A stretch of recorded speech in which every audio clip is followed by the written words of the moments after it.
Live from the O'Hara Construction Studio in downtown Jackson, it's the Bart Hawley Show. I'm Adam Bragginser, inviting you to join Bart and his guests from the Jackson Interfaith Shelter, CEO Steve Castle, with Director of Shelter Services, Adelie Schwartz. From Henry Ford Jackson Hospital, Bereavement Coordinator, Joy Starrett. And from the Jackson County Health Department, Public Health Nurse, Cindy Wolfinger. Jackson Public Schools believe the hype. From Jackson County 4-H, for the Jackson County Fair Livestock Auctions, Maddie McPherson and Kaylee Porter. And from the Michigan Theater of Jackson, Executive Director, Steve Tucker. And now, here's Bart. Thank you very much, and welcome to the show. Good afternoon. It's turning into a pretty nice afternoon, a bit on the humid side, and things are warming up. Our current temperature, 80 degrees, and it's expected we will reach 88 by later this afternoon with sunshine. Big difference from yesterday, but the heat is going to be with us for a couple of days. Tonight, clear, low 67. Tomorrow in the afternoon, as the temperature heats to the hottest day of the week, 93, we'll see humidity increase and a chance of showers, late afternoon showers and thunderstorms. Nothing like yesterday. And those could continue into Friday night and Saturday.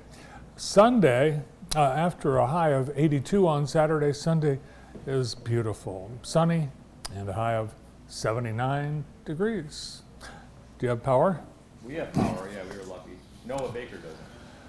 19,000 Consumers Energy customers remain without power, and 155,000 DTE Energy customers are without power. The storms struck in two waves, and the metro area seems to have gotten it worse in terms of lost power. In Jackson County, as of noon today, 5,600 remain without power. Most of those without power are in southern Jackson County, Liberty, Clark Lake, Lake Columbia, Napoleon, Somerset, along US 12. Those areas also saw quite a bit of storm damage due to the winds.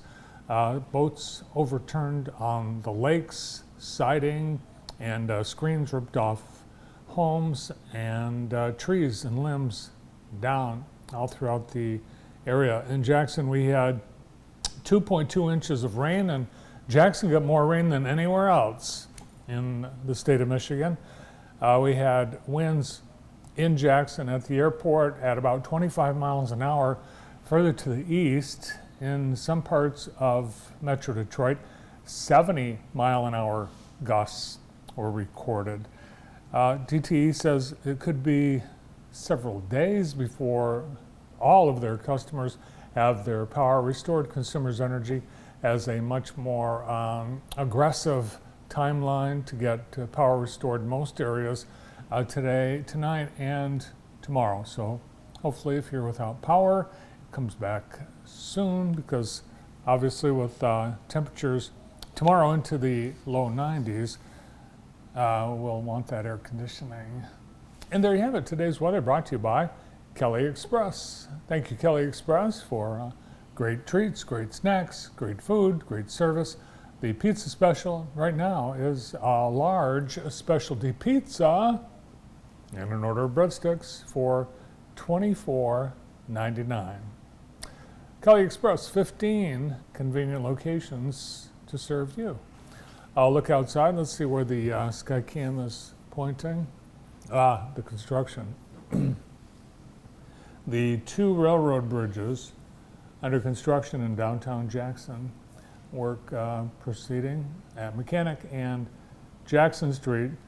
All the landscaping and some of the other stuff being put into place. The stamped concrete walls, that'll all look nice once it's all done. Mm-hmm. Yeah. And still on schedule, according to MDOT. A little breezy out there today. We've got on this, the 27th of July, we are observing National Intern Day. Did you say anything to Sarah to honor National Intern Day today? I did. Sarah and David Rice said it's National Intern Day, so congratulations. David is not an intern anymore. Oh, he isn't? He's a real employee. Oh, I didn't know that. Yeah. I'm sorry. Sorry, David. My bad. I'm pretty sure he told everybody. Yeah, I'm just playing. I ran into one of his friends the other day, and he informed me that David was a full-time employee here. I had no idea. Yes. Knew. David does a great job for us. It's Bagpipe Appreciation Day. I'm sure there are people that do appreciate the bagpipe. National Chicken Finger Day, National Chili Dog Day, which we, I guess we have them in Jackson, but they are, they're second behind the Coney. Creme Brulee Day, you know, it's creme brulee. Who? Veritas. Oh, yes. Yeah. Okay. Yeah, very good. Refreshment Day, National Scotch Day, and something I've always wanted to do, it's National Walk on Stilts Day. I don't think that's a good idea. I think I'd be good at I don't think you would. it. Where can you get stilts? Oh, I know, Jackson Stilts and Supply. I would try it if I ever had my hands on them. On this day in 1940, Bugs Bunny made his official debut. 1940. It was in the movie A Wild Hare. Get it? On this day in 1890, Vincent van Gogh shot himself. I believe he cut his ear off at one point. Yeah, didn't he put it in a box and give it to a gift, Yeah, as a he gift did, as to a woman? gift. But he shot himself, and this time, he died 2 days later.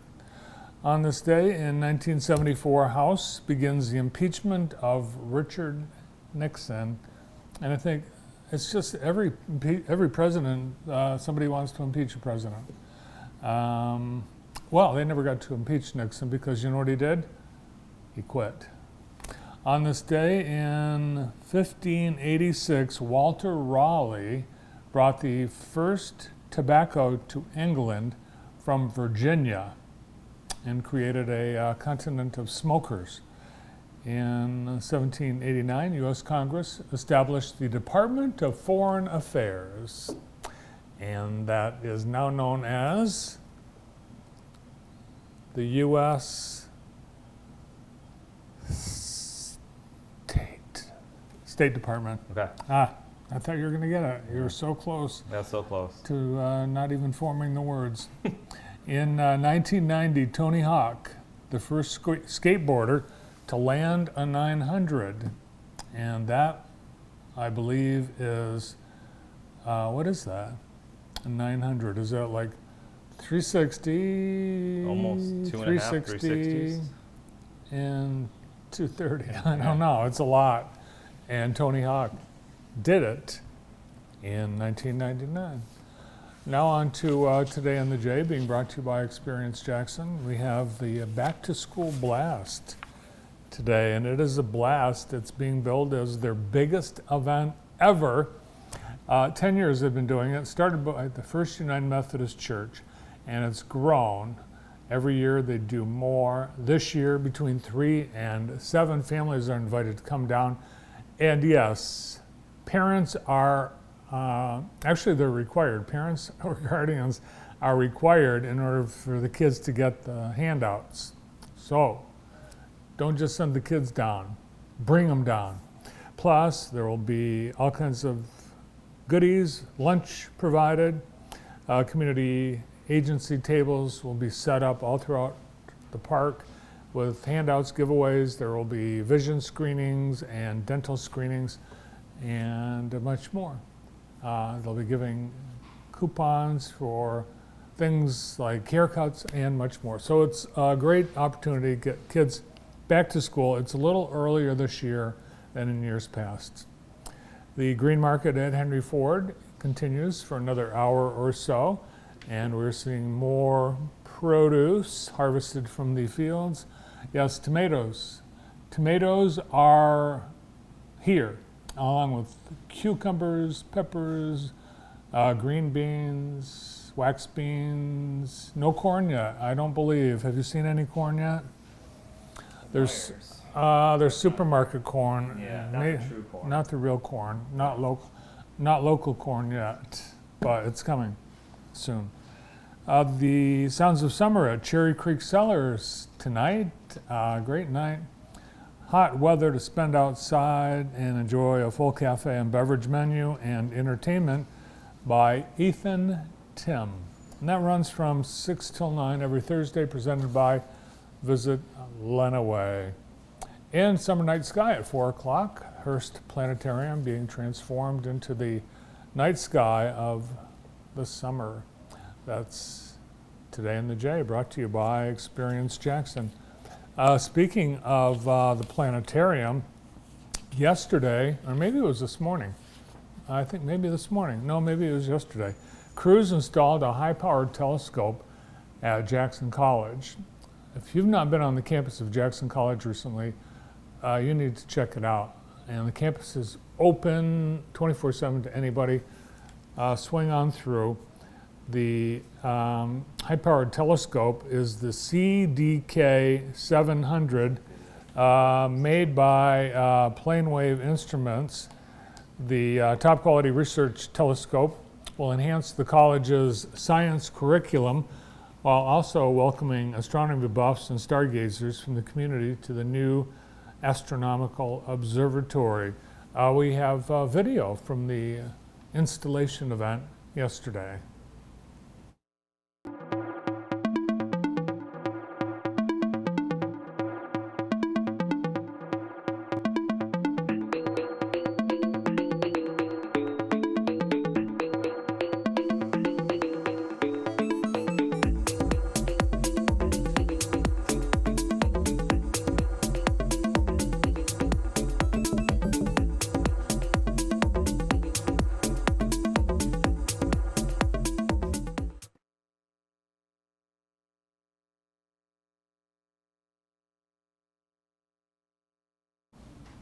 You might be wondering, where on campus is it? Well, as you enter the campus from Emmons Road, turn left, head out past the field house, past the new football or baseball and softball diamonds, up around the hill past past JPEC, and then it's past there before you get, or you come in the other way, past the Jets hangar. It's such a big campus now, they're using so much of it, and continues to grow. While construction continues and a ribbon cutting ceremony is planned for August, some plans for the facility will include use by students in college courses, non-credit courses, community education, public viewing. They're planning to have nights where people come out and look through the telescope, and clubs that are interested in astronomy. All coming soon to Jackson College. Today, I think we have a great show, don't we, Brandon? Yep, you do. Yeah, we do. We have a great show today. Wonderful people are lining up to be with me today, and you.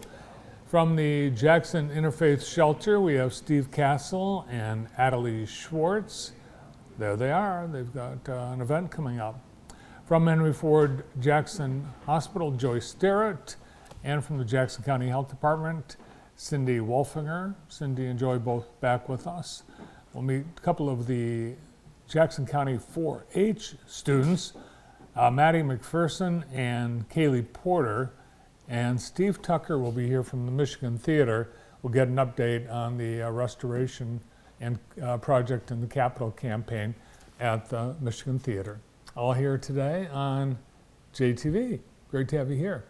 We get started with the folks from the Interfaith Shelter after this.